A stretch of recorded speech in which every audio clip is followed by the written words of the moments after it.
listening to the First City Lax podcast, brought to you every week from the Florida Panhandle. Coach John and Coach JP explore the best and worst of lacrosse on the Gulf Coast, so strap your helmets on and let's go. And welcome back to First City Lacrosse. As always, I am your host, Coach John, with my fabulous co-host, Coach JP. Coach JP, welcome. Always. Yep. And I have two very special guests with us today. You're really going to like this one. I have Cydnie, Helton, and Olivia Galberaith. Did I pronounce those names right, girls? Perfect. Yes, perfect. This one's going to be fun, and the reason why is because Cydnie and Olivia, or Liv or G, you guys have sort of taken that path from youth rec player to high school and into college and have excelled at that college level. And so that's really what we want to talk about today. But before we do, I would like to welcome you to the show. Thank you very much for being here. Tell us a little bit about yourselves. Cydnie, you go first. Cydnie. I went to West Florida High School when I was back in Florida, and now I'm playing for Tennessee Wesleyan up in Athens, Tennessee. I started playing like an actual game in, I think, 8th grade, but I started like messing around with lacrosse back in 4th grade when my older brother started playing it, and I've loved it ever since. And here you are today. Yes. Hey, G, what about you? I am Olivia, or G. All my friends call me G. I'm from Tampa, Florida, and I went to a high school called Newsom in a little town called Lithia, but I also play lacrosse at Tennessee Wesleyan. This is my senior year. I've been playing since I was a sophomore in high school, which is actually, it's a cool, fun story about how my journey started, but I picked up a stick and I loved it from then on. Well, we're going to get into that story for sure. What positions do you guys play? That's a hard question. So, how can it be a hard question? look, in high school, I went from offense freshman year, and then I played midfield the rest. Mm-hmm. And I came into college. I was supposed to be the draw specialist. And we got a new coach. I started playing defense, and now I pretty much play defense, but I've also played offense. And I've also played midfield, so everything, except for the goalie. And I play goalie. Okay, we got it all covered. Position. Now, Olivia, have you always played goalie? So I played a little bit of defense, but most of my life I have played goalie. Awesome. Is that why they call And you then, Well, my freshman year, we had 4 Olivias. So I started off as G, and then everyone started calling me OG because my first name's Olivia. And now everyone just kind of calls me G. that's cool. Now, are you guys doing anything lacrosse related outside of playing? Are you doing any coaching or officiating or anything like that? No, I've thought about like doing reffing again, but like college. Because you reffed in high school. Yeah, lacrosse. Yeah. In college is like way more time consuming. Mm-hmm. So I don't have much time just because like in my free time I'm like I could be doing homework or letting my body try to recover. Mm-hmm. Yeah. Now, what are your majors? I'm studying human and health performances with an emphasis in exercise science and a minor in sports psychology. Okay, so that's why you have homework, because you have like 3 different parts of the degree that you have to cover. What about you, G? I'm a business management major, and I have an emphasis in healthcare management. Are either of you or both of you going to go on to pursue like a master's or anything beyond your 4-year I think degree? We both are, actually. Yeah, I'm actually graduating a year early, so I'll be done in May.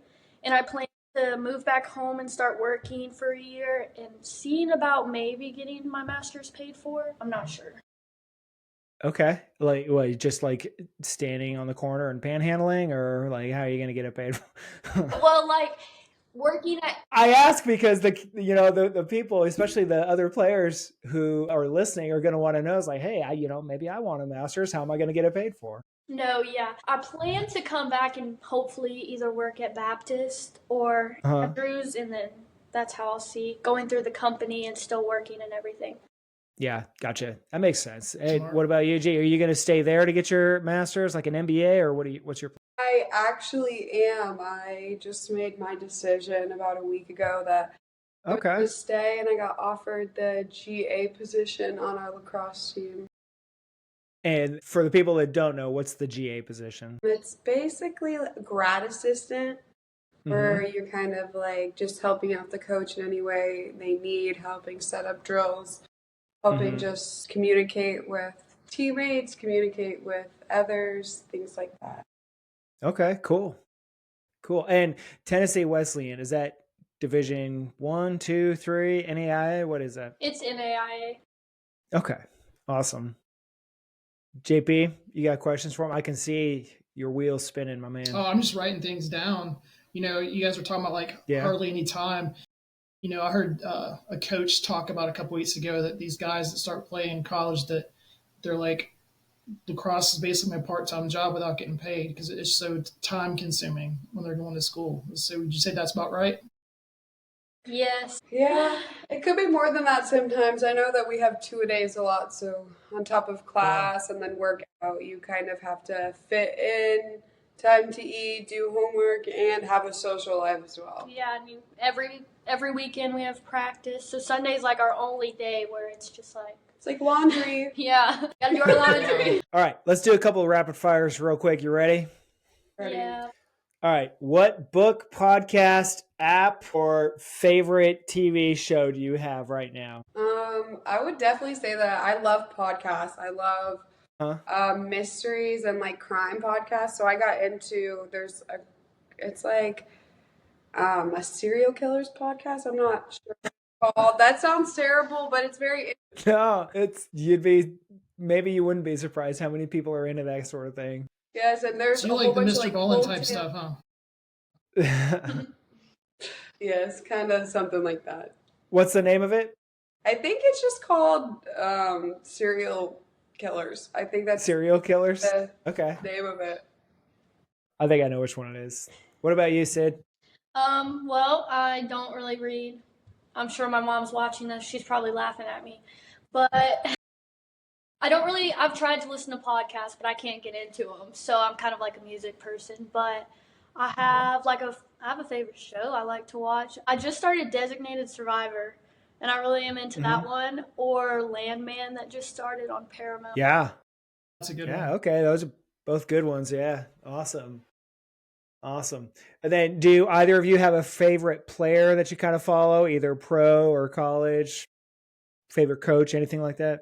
Yeah, a lot of my friends know that I'm a huge UNC fan, so that's my number one team. So I have like a list of people that I just loved, but the first person I loved that played for that team was Murray McCool.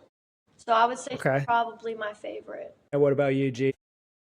See, I never really got into watching lacrosse. I was always kind of watching my brother play baseball. I grew up in a house that sports were definitely everything. So we were constantly either at my games or his games.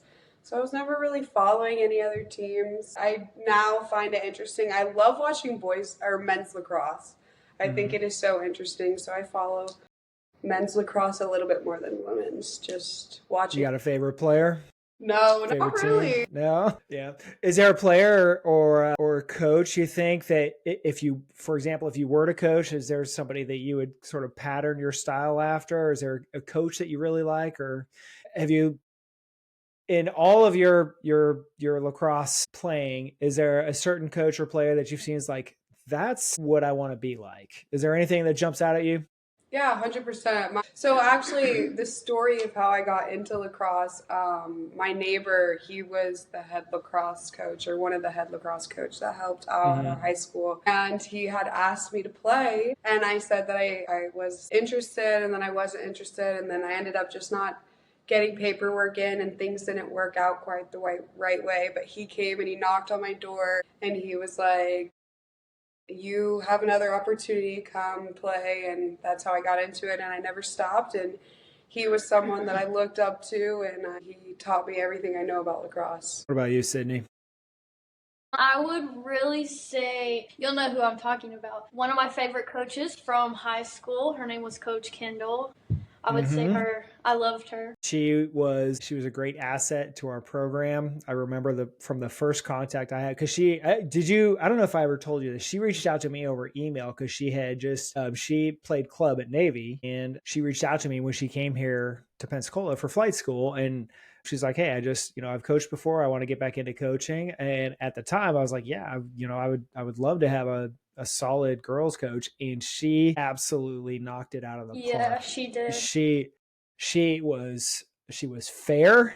She was firm. She knew exactly what she was talking about. She didn't accept excuses. You know what I mean? And she was tough on the girls, but in the right way. Yeah. And I have not found a single person that has a negative thing to say about her. And I honestly, we still have girls in our high school program now. It's like, God, I miss Coach Kendall. And she was like the true definition of like a good coach. Like she knows what she's doing. Yeah. Yeah. Wow. Well, thank you both for sharing that. And it's interesting to me that you both picked coaches rather than players, and that's such an important part, because, obviously I've been coaching for a while, and that's what they say. If you can't play, you coach, right? Mm-hmm. So Coach JP and we've been together for a couple of years now, but he's still getting into it, and he's jumping into the high school side of it. And it's more versus U14. It's so much more technical, and games are longer and everything. So it's still a challenge, but I enjoy it so far. The higher level and the standard you expect the kids to be held to. Same for the coaches. Mm-hmm. Yeah. Well, and I'm assuming both of you sort of saw that when you transitioned from like the rec side into, well, I guess, G, you didn't play rec, right? You started as a sophomore in high school, right? I did. I started as a sophomore. I did play travel for 2 summers though. In high school or before that? School, yes. Okay. And what was that experience like as you joined the team? Did you play any sports before that? Like, had you done any athletics before? I did. Honestly, ever since I was little, I think I played every sport in the book except volleyball, I say.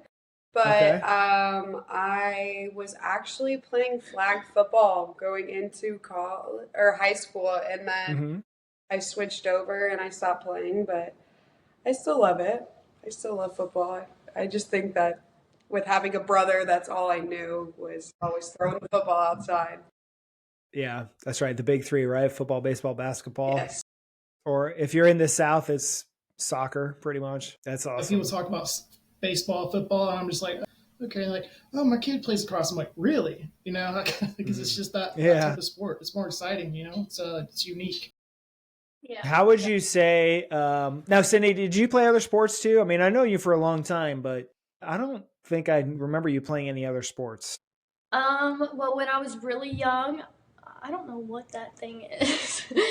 When I was really young, I was a dancer. I loved to dance, ballet. And the year that I qualified to do point dancing was the year that I was like, I don't want to do this anymore. I did cheer for a year, and I realized that was not for me. And then by that time, I had already somewhat started picking up lacrosse, so I just decided lacrosse was it. And then in high school, Coach Luciano talked me into joining the swim team, and I hated every minute of it, but I would still in. Practice was dreadful. It's swim practice or lacrosse practice? Swim practice. It was bad. Yeah.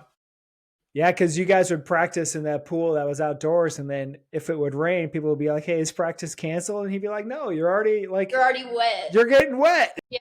And then most days it was like, wake up, go to school, leave school, go to swim practice for 2 hours, and then drive to the field and go do lacrosse practice for 2 hours. Mm-hmm. It was crazy. Yeah. But so all of that for both of you, it led you to where you are now. And I would like to get into sort of what that process looks like. A lot of our players want to play at the next level. Not every player has the opportunity, but for those that do, or for those that might be interested, can we talk a little bit about what that looked like, how you ended up at the school you're at, what the recruiting process was like, if there was a recruiting process, or if you just sort of threw a dart at the wall. It's like, that's where I'm going to go. Olivia, can you start that off for us? I can. I think that we had completely different experiences. I know for me, Perfect. My grandpa actually went to school here. So it was kind of one of those things where I didn't really want to play lacrosse, but I had reached out to the coach and I had told her that I was coming to tour the school, and she was like, I would love to see you how to come practice. And I was like, perfect. I'm going to pause you 2 seconds. How did you reach out to the coach? Did you call? Did you text? Did you email? I emailed her. You emailed the head coach or one of the assistant coaches? The head coach.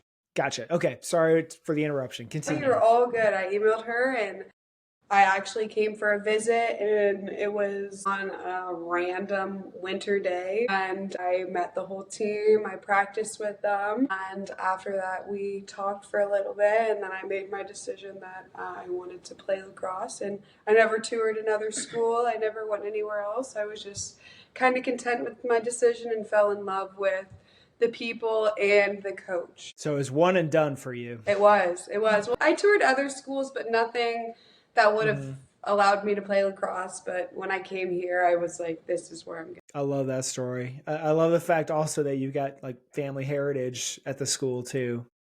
That's super cool. I'll be honest, I think a lot of the players that we coach right now, they don't have a lot of heritage, especially in the South, because those schools didn't have a lacrosse program when their parents were going to school. So Cydnie, what about you? How did you land at Tennessee Wesleyan? Well, I knew I wanted to play lacrosse in college in 7th grade. I always tell people this. I had everything figured out in 7th grade. I knew what I wanted to do. I knew what I was going to college for. I haven't changed my mind, nothing. I've just been set on that one thing. Mm-hmm. So a lot of people know I had a good amount of schools that were looking around at me. I was going to all of these tournaments and reaching out and everything, and I had finally gotten down to like a couple that I thought I wanted to go to, but Tennessee Wesleyan, I came and I loved the coach. She was an angel. I came to practice with the team one day, and I actually got in the car with a girl named Mackenzie and Olivia, and those were the first two people that I met, and they were Olivia, like the girl you're sitting next to right now. And they were the first two that I met, and I was like, okay, I could see myself going here. I could, like, these are the people I want to be friends with. And then I practiced, and I kept in touch with Kinsey, and I had Olivia on social media and all, and I decided, I was like, yeah, that's where I want to go. So you didn't tour any other schools? Well, I mean, I went to Montevallo. Okay. I practiced there one day, and I toured the school. Mm-hmm. I was supposed to go practice with Brian Hart, but I didn't. And then there were a few other ones. But like one of them was in like Washington State, and I was not going that far. So I just didn't even think about that one. I love the Pacific Northwest. You know I'm from there, right? Yes. Yeah. Okay. Well, as you kind of went through that process, can we talk about your timeline a little bit? Like, when did you really start thinking like, hey, I could be doing this in college? So Sid, you said you could do it like in 7th grade. G, what about you? When did you decide, like in your high school life, like I could probably do this at the next level? I don't think that I ever thought that. I think that my high school, we had a very good team. Every year that I was there, we had good coaches, great experiences, great people. And I never really thought that I was going to go next level with it until I got the offer to, and I was like, wait, like maybe this is a great opportunity for me. And I loved being on a team with a whole bunch of girls, so I think I fell in love with it a little bit, and I wanted to pursue it more. I love that. That's something I wish more of the high school players realized, is that there's a home for all of them right now. And I've seen a bunch of different schools at a bunch of different levels and met a bunch of different coaches, and they, pretty much they all say the same thing. Hey, if you've got decent grades and you have the motivation to play, come check out our team. And it's not like any other sport, I think, because, and JP, you've heard me say this before, but lacrosse is not a complicated sport. It's complex, but it's not a complicated sport. And so the players that play it are almost always going to have decent grades, and they're going to be doing well in school, and they're going to be very motivated. I don't know. Is that sort of what your experience has been as well with your teammates? No? I think, okay, education wise, I think that we have a very good GPA on our team. I think all the girls are very smart. I think that collectively we get all of our schoolwork done, and that is 100% a priority. Mm-hmm. Don't look at me. I think that we have an interesting dynamic on our team. I know Cydnie and I had a different kind of experience than a lot of different other girls had going to different schools. We had 3 different coaches since we've started. And holy cow. Yeah, so every year we have kind of had a new experience. And my freshman year, I know Cydnie, we had an assistant coach. His name was Biggs, and I know Cydnie met him. But my senior year of high school going into my first year of college that summer, he ended up passing away. So oh my gosh, it was a huge detriment to our team, and then also our coach. And then she ended up leaving and pursuing her dreams of a new career. And then we got a new coach, and she got offered a D1 position to coach soccer. So now we have a coach now, and our coach now, actually, I played with my freshman year. She was a 5th year. So I had the great experience of doing that and kind of knowing her as a teammate and as a coach now, and seeing the development of her and how she's trying to develop this team. Wow. What that's, man, I would venture to say, and JP, back me up here, because I know we've talked about this a couple of times, but with it, in the past, you haven't really seen coaches move that quickly, but in the last probably 2 years and stick with me on this one, because this is going to sound like I'm taking crazy pills, but I promise I'm not. It's with the transfer portal, and I don't know how that's affected your team or if it even has, but players are more willing to look at options outside of their current program. And I think it's affecting the coaches as well, because you can't coach the same way you did in college 10 years ago, or even 5 years ago, really even 2 years ago, because you have to balance not only, your team goals and trying to recruit, because every college coach is recruiting 4 or 5 years out right now, but you also have to balance like your players' current needs. And if you've got just a star player, you better believe that there are people just waiting for that player to be like, just even just a hint of being dissatisfied with their current environment. And then next thing you know, that coach is being like, hey, what about my school? So have you guys seen anything like that?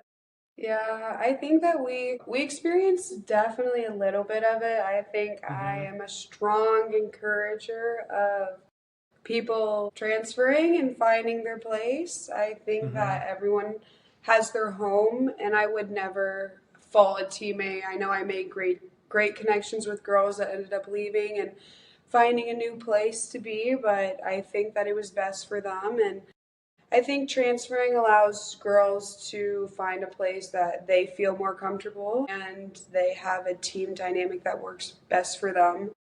So I think that's kind of my view on it. I don't know what yours is, Cydnie. No, yeah, I see it pretty much the same way.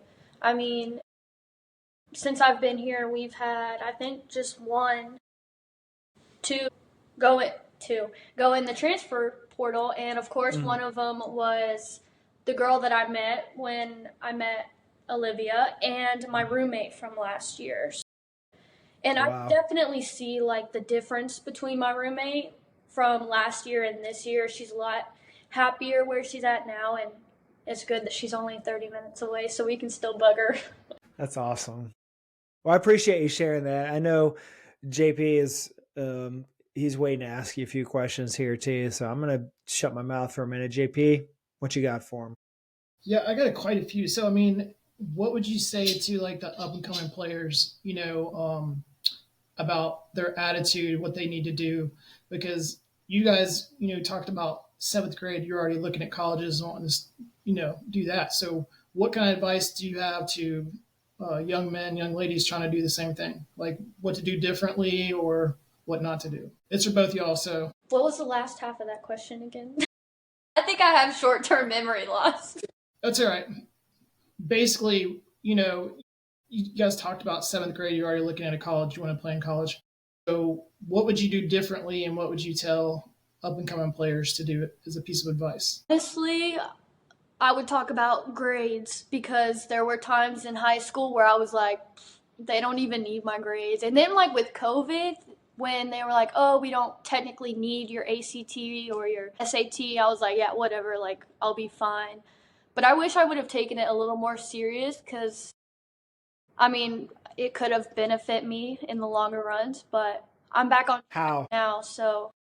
How could it have benefited? This is important. I know the answer to this, but I need you to say it because the people need to hear it. How could it have benefited you to focus on your grades?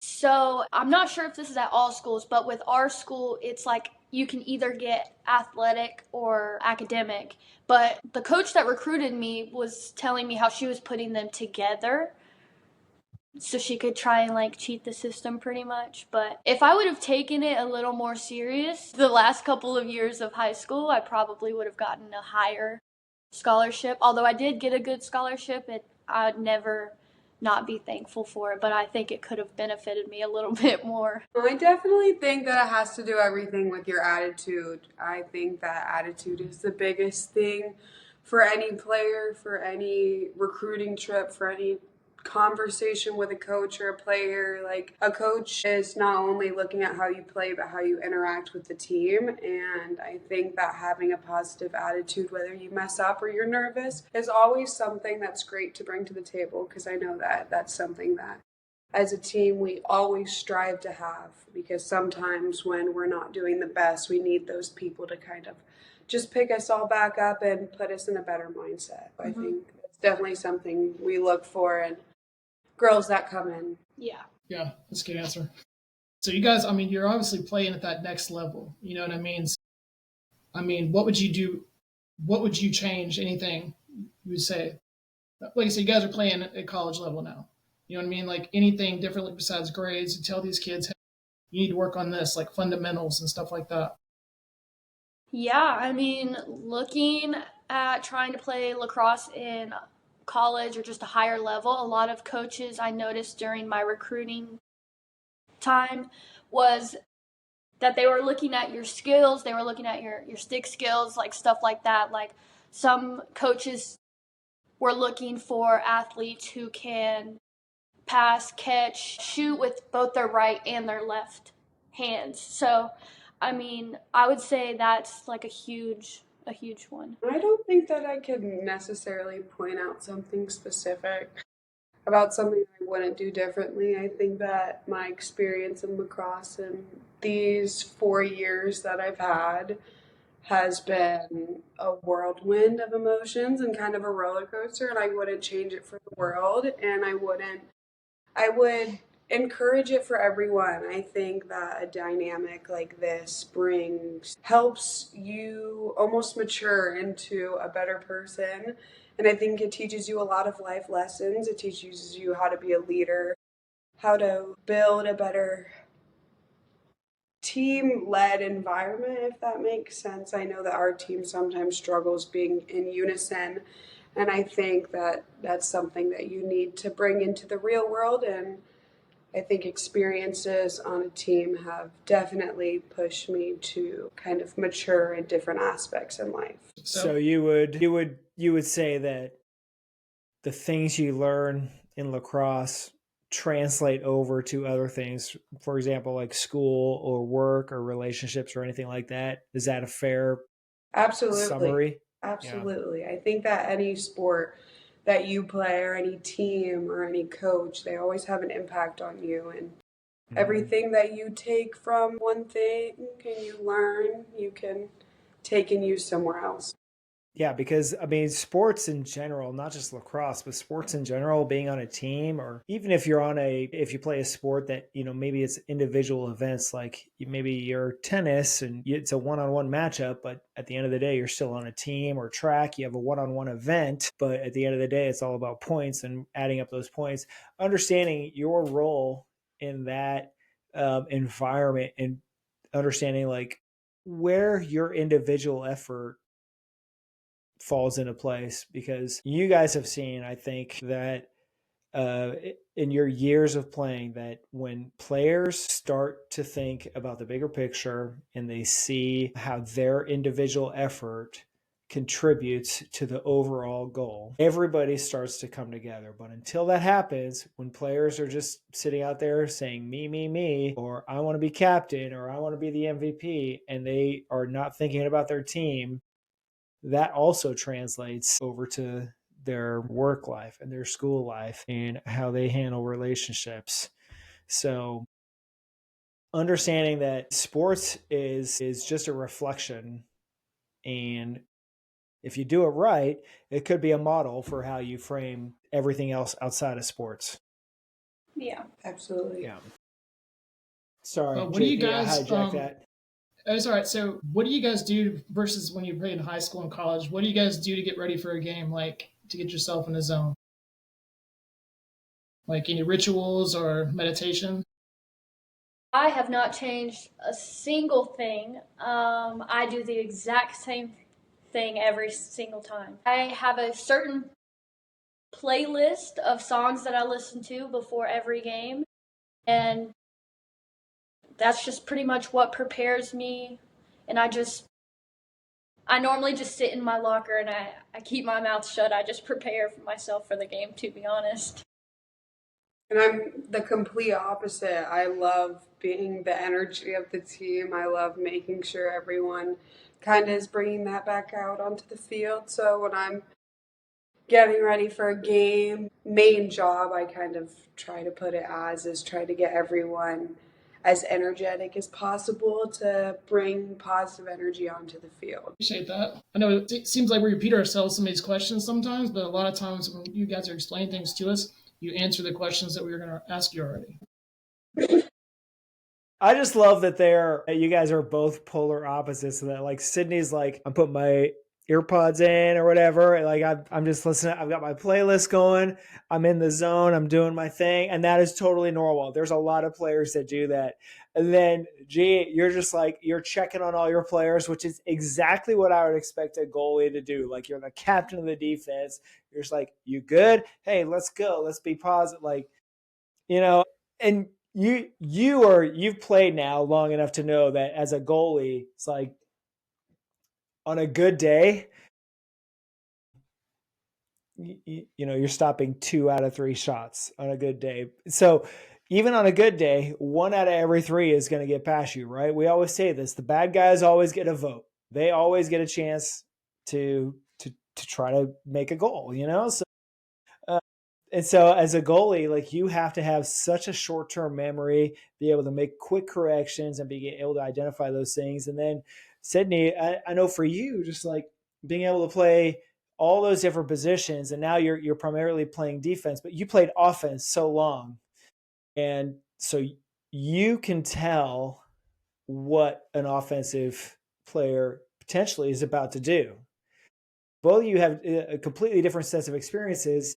What would you do if you were not talking to John and JP right now, if you were talking to a new player, or maybe a player in high school, maybe a sophomore or junior, somebody who maybe isn't a starter on their team yet, but wants to be, or maybe somebody's like, I don't think I have what it takes to play in college. What are the things you would tell them?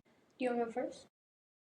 Yeah, you got it. You got it. I would definitely say the first thing is to not underestimate yourself. I feel like as girls, that is one of the things that we struggle on the most, is we kind of attack ourselves. And I think we shouldn't beat ourselves up so much. I think that everyone has the capability to do it. I think it's a mindset game. I know I had a big journey in working out. That was one of the things that was really important to me. And I think for a while I didn't think that it was possible until it actually happened. And then I kind of got into this mindset of you can do anything once you put time and effort in. And that sounds so simple, but it really is true. And I got into this headspace, and I think that anyone can do it, anyone can achieve greatness. I think it's the level that you push yourself and the level that you want to be. If you don't think that you can be at level 10, you're not going to get to level 10. You're only going to achieve what you believe you can achieve. Yeah, and I was going to say pretty much the exact thing. Like, that was the first thing that came to mind. Let's see here. Was there ever a point in your high school career that you could look back on and say, I was stupid? Absolutely.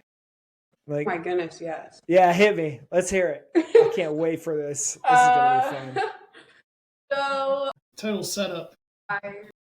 Shout out to my team, but I definitely was immature. I know that as high school girls, we are kind of sometimes full of ourselves. But I kind of got into it with someone on my team, and I let it affect me on the field, off the field, after games, before games, everything. And it kind of consumed the team, and that's something that I can wholeheartedly regret, and I wish that I never did, but it was something that I learned from and I moved past. And me and this girl now, I hope we could laugh about it. We have laughed about it. We don't speak now, but in that moment in time, I thought my biggest enemy was my teammate, and that is never true. You should always try to push past it and talk through things. I know communication, I say, is the biggest thing and your greatest strength. So I definitely think communicating is something that lacrosse has taught me. I think everybody's such good advice. Like last thing is everybody we interview, like coaches or players, and they always have one word for everything, not just basics, but fundamentals. And it literally comes up every interview. So anytime somebody says it, I'm like, fundamentals, think about that. So what do you think about fundamentals towards new players? How important that is? I think it is extremely important. I mean, the fundamentals is what makes up the game. It kind of gives you I guess. It's just the main thing. It's literally at the top of the list, and I just think it's the most important. Yeah, there's no real substitute for experience. There's no substitute for fundamentals. And one thing, Cydnie, you've probably heard me say this since we've been around. It's not about like winning games and being on the best team is not about doing amazing stuff or doing like really cool fancy shots or behind the back assists or whatever. It's about getting the fundamentals right when everything else is going wrong. If you can execute the fundamentals when everything else seems to be against you, you're going to be okay. That's the thing. It's like the fundamentals are there because when everything else fails, you fall back on your fundamentals. The things you learn early on, like I need to create space to shoot. So how am I going to do that? I'm going to throw a hitch. I'm going to do a rocker step. I'm going to throw a dodge. Like there's so many different things you can do to do that. And if you don't have a good handle on that, you're just going to accept that defender getting right in your face. And now you're being like, I didn't have anywhere else to go. Yep. But if you have the fundamentals and G for you in goal, it really goalie is, I would contend goalie is probably 75% footwork. Like just understanding where your feet are supposed to go, right? Yeah, when your feet move, your body moves. It goes all in one motion, or it should be. Yeah, it's not supposed to be rocket science. And like we said, the bad guys always get a vote. We don't, as a goalie, especially and as a defender, Cydnie, you don't always know what the offensive player is going to do. We can prepare for different options, and we can study, and we can kind of plan a little bit, and we can kind of get familiar with, certain players' strengths. But at the end of the day, we have to be reactive. And I say we because, obviously, I coach defense. We have to be reactive. We can be a little bit proactive, knowing like, hey, this is a right-handed player, so I expect her to go to her right, when things kind of get crazy, but I'll also be ready for her to switch to her left. That's pretty normal, right? I mean, at that level? Yes, very normal. Yeah. Yeah. Is there anything, speaking of fundamentals too, and JP, you're probably about to ask this, but I'm just going to ask it to make sure we cover it. Is there anything that you wish you did more of in high school to prepare you for college as far as lacrosse goes? I wish I ran more. I will say that. I wish I knew how to lift weights.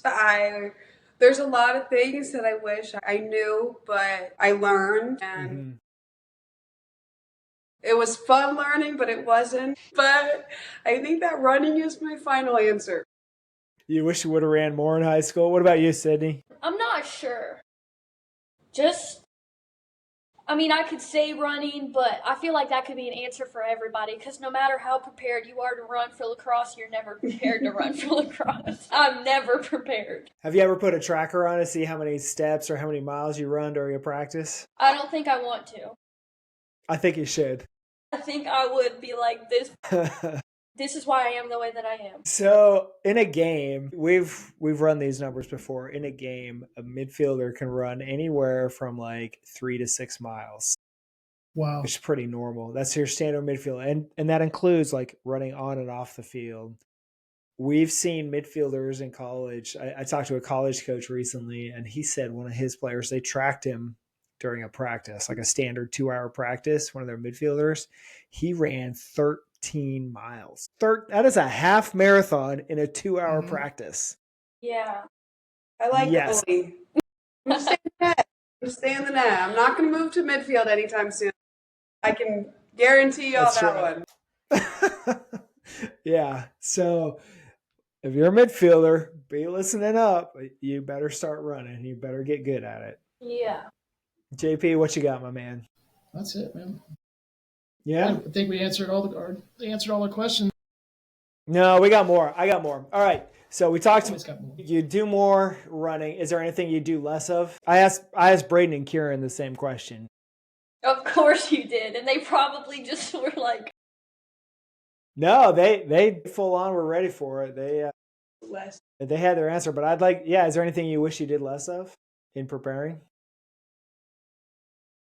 No, I think more is always better. Yeah. I think anyone for any situation should always over-prepare it.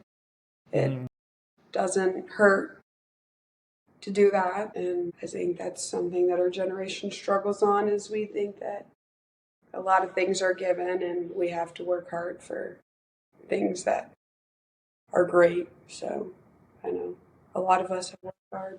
Yeah.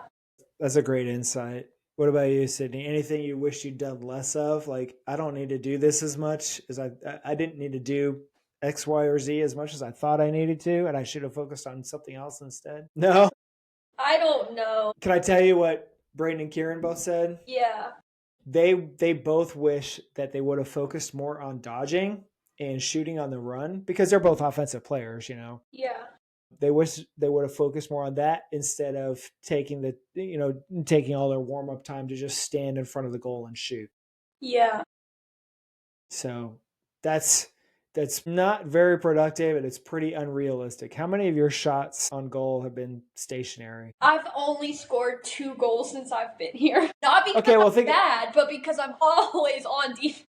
Always on defense? Yeah. So, but think about that, though. How many of the offensive players that you're guarding or that you're protecting the goal against, Olivia, like how many of those have been stationary shots? Probably almost none of them. They're all on the run. They're all moving. Is that accurate? I think that is 100% accurate. And if I were kind of to pinpoint one thing that I would do more of as a goalie going into college, I think would definitely understand the level of activity that a goalie should have, and stepping out and helping your defense, and kind of understanding the role of always being that backup player, the person that is the last resort, always helping when you can help. And I think in high school, I kind of just fell into the role of I'm here, but I'm not making it known that I'm here. And then in college, I made it known that it was in the net.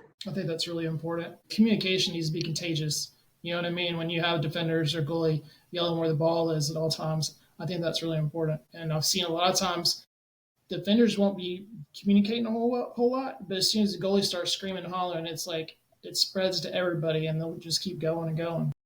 Yeah.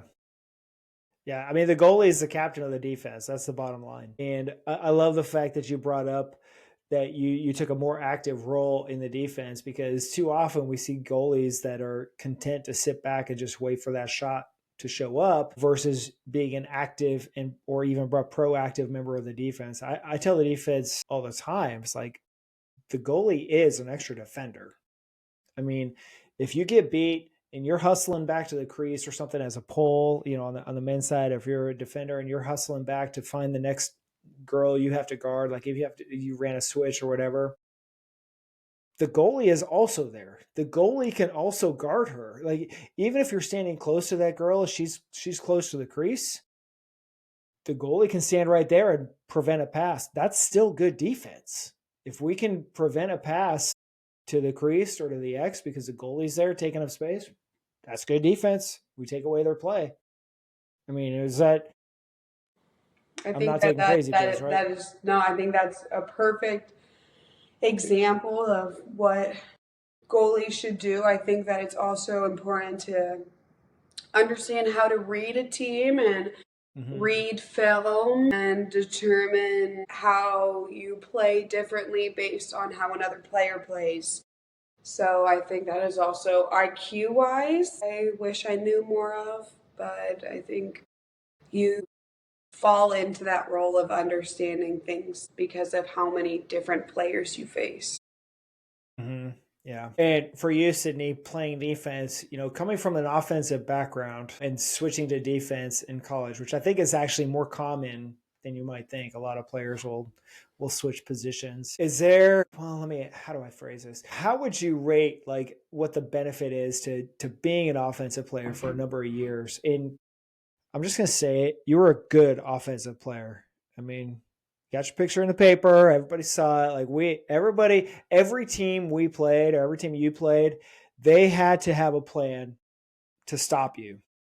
Yeah. So what the point is, like, how did that affect you when you transitioned to defense? How did you plan for those offensive players? Because you could kind of tell the offensive sets that were coming, right? Yeah. I mean, obviously I was pretty down when I quit playing offense because I loved it. I loved everything about it. But I would say, like, coming from that point of view, I kind of think of it as, like, if the girl with the ball is running down right at me, I'm kind of in my head and I'm like, okay, what would I do if I had the ball right now? It was me. And that's how I kind of prepare myself to be ready to go any direction. And I've found myself doing that for about every single time. So it's nice getting to, like, think of it that way. Like, I know what an offense player would do just because I was one. Yeah. That's such a good insight, I think, too. And this is something that as coaches, we try to express to our players, like, try to predict what that offensive player is going to do if you're on defense, or offensively, try to predict what the defense is going to do. Try to find the defender that's the slow slide. See if the goalie has her footwork. Is her footwork good, or is her footwork kind of backwards? Is there a fast defender? Is there a slow defender? And then here's another question. Have you guys messed around with, like, do you try different types of defenses throughout the game? Like you go man, or you might go a backer, or you might go a zone, straight zone? Or do you guys just kind of stick with one based on who you're playing? No, normally most times we'll start in man if there's a team that coach has different plans. We'll run a zone from the beginning, but most times we'll start out in man and sometimes we'll switch into a backer and I'll run backer, or just kind of rotate through those. Yeah. I think kind of like what you said was the coach's style, and with having different coaches came different defenses. And I think every year we played a different defense. And I think last year we focused a lot on backer, pushing and always being aggressive on defense. And years before that, it was more of a relaxed approach of being in man and trying to understand zone and kind of get that. And I think this year that our team is mostly focused on being in zone and man and backer, just understanding all of them and pushing to use every single one of those defenses in every game. Yeah. Every different style or every different set is a different tool in the tool belt. Yeah, 100%. What keeps you guys motivated or humble? I mean, that's a pretty good question, because a lot of these younger players, some of them don't stay motivated and some of them are not very humble. So what keeps you guys humble and motivated? And of course, you're assuming, JP, that both of them are motivated and humble right now, right? Yeah, we'll say it's assumptions. You can tell us about it. I think a lot of my motivation comes from the people that I surround myself with. I think I found in my biggest battles, my biggest allies were always my friends and my family. And I think relying on them when things get tough in sports or in school has always been something that has kept me going and kept me sane. Yeah, I would say mine's kind of the same. Like, just in general with like motivation, it's like who I always surround myself with. Like, she motivates me to go to the gym every day, even though I don't want to. And when I lay on the floor and she's like, Cydnie, get up, let's go. Or it's just like the small things, like if my grandparents text me and they're like, I see what all you've done. You've done all this, like, you're so great, I love you. Or my parents do the same thing. Like, that's what keeps me going. Mm-hmm. That's awesome. So what's next for you guys? This is your senior season? Both of you? Do you want to tell the audience? If it's a super secret, you don't have to disclose it. But it's not a secret. If it's something you're willing to share, then by all means, let's get it out to America. Yeah, I mean, you'll probably end up having more questions. Last semester, I have had a lot of different health issues, and it's kind of led into this semester, so I haven't played since last season. And a lot of that physical health, it's starting to affect my mental health. And last semester, I struggled with getting myself just to go to class. Like, I never went to class. My grades were fine, but I never went to class. I got things done last minute. Like, I didn't talk to anyone. I didn't leave my bedroom. And so this semester, a couple days ago, I had a conversation with my coach, and we talked about maybe right now just taking this time to really focus on my physical and mental health. So as of right now, I will not be playing this season. Can I say something real quick before we go to Olivia? Yeah. First of all, I'm very proud of you. Thank you. I've known you for a long time, and seeing how you've grown and progressed and moved through high school and college, it is inspiring for a lot of people. One thing that we take for granted is our mental health. A lot of times we don't understand the burden that carrying a sport, carrying extra classes, picking up extra work, trying to manage your family and your social life. We underestimate what the cost really is. There's a stigma associated with mental health. It's like people are going to think I'm crazy. They're going to think I'm dumb. They're going to think I can't manage my life. Listen, none of that is true.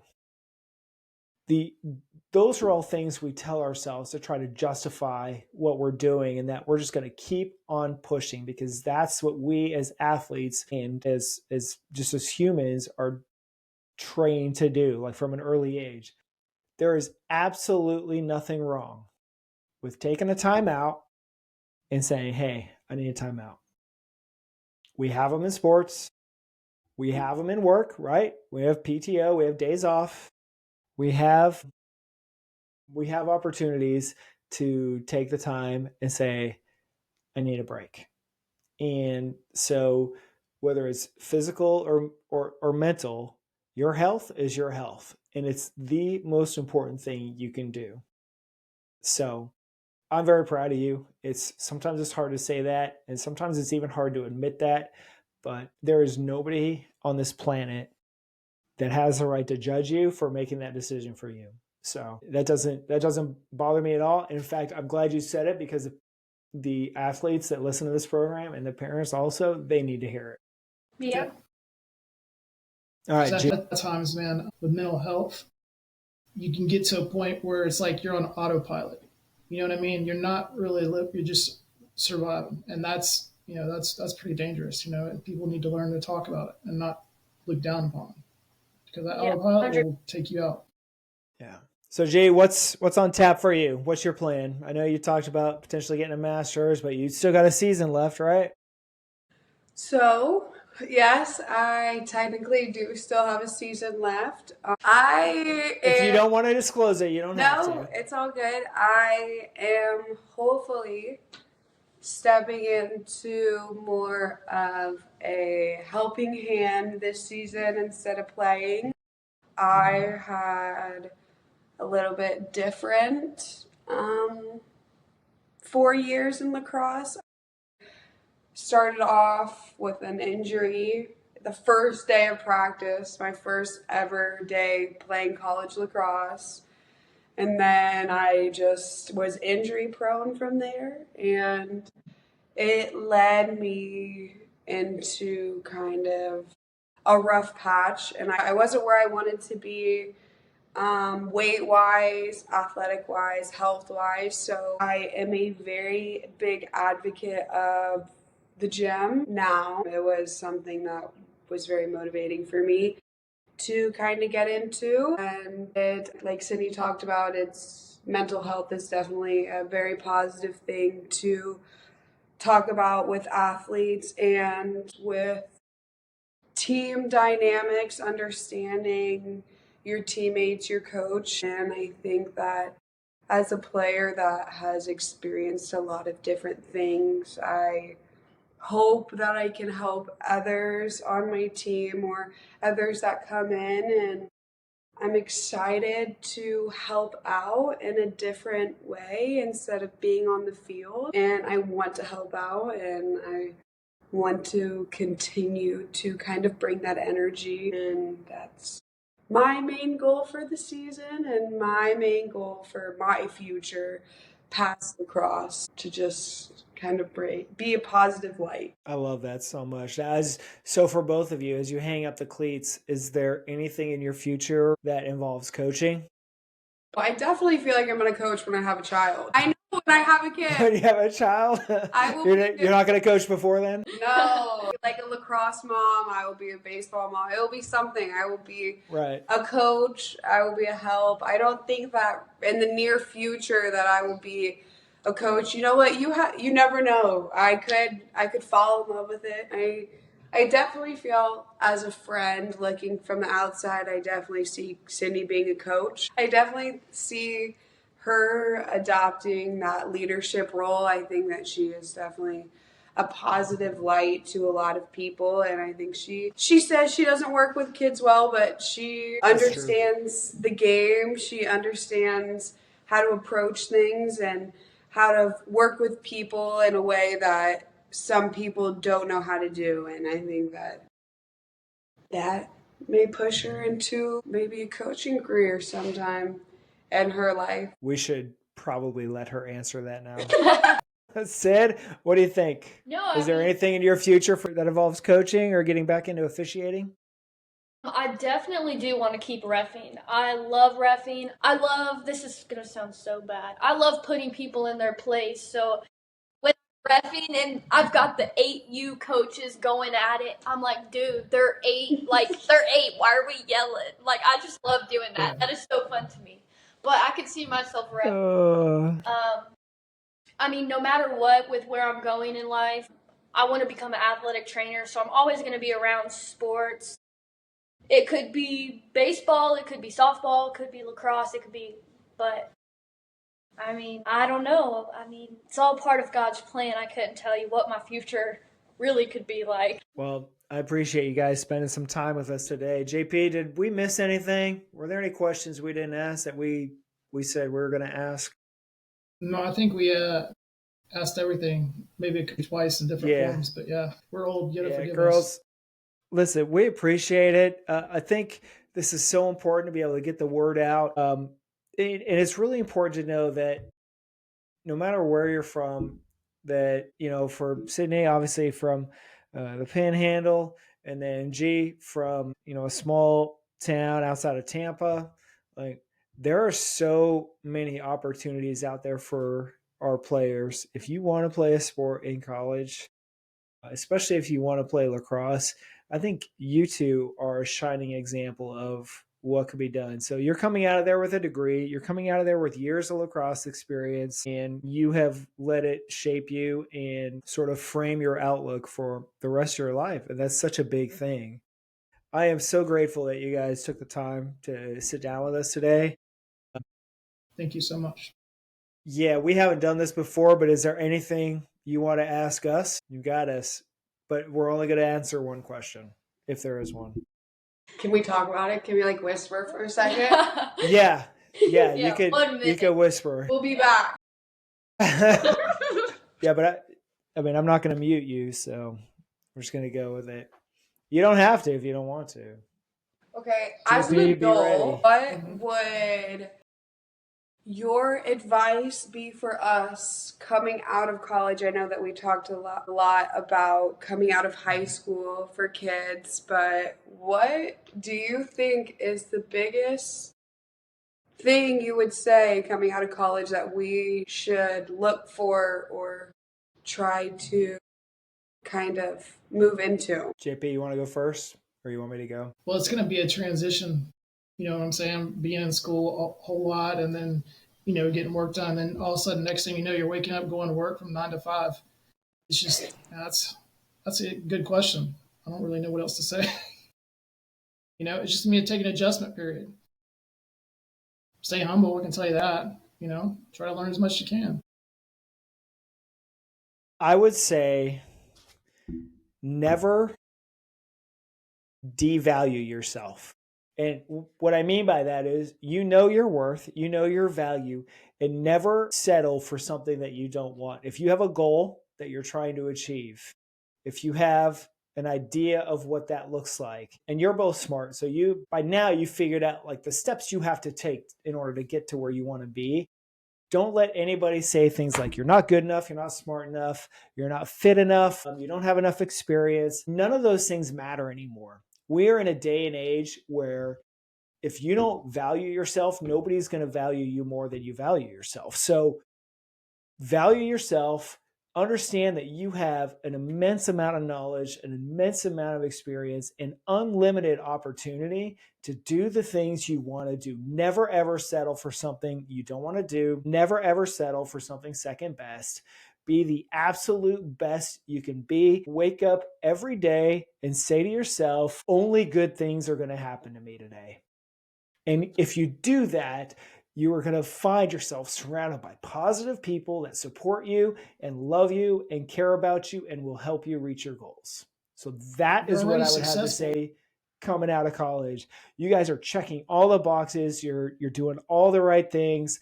Like I said before, I could not be prouder of you, Cydnie and Olivia. I just met you, but if I'd had the opportunity to coach you in high school, I would tell you the exact same thing. I would be so proud of you for all the things that you've done.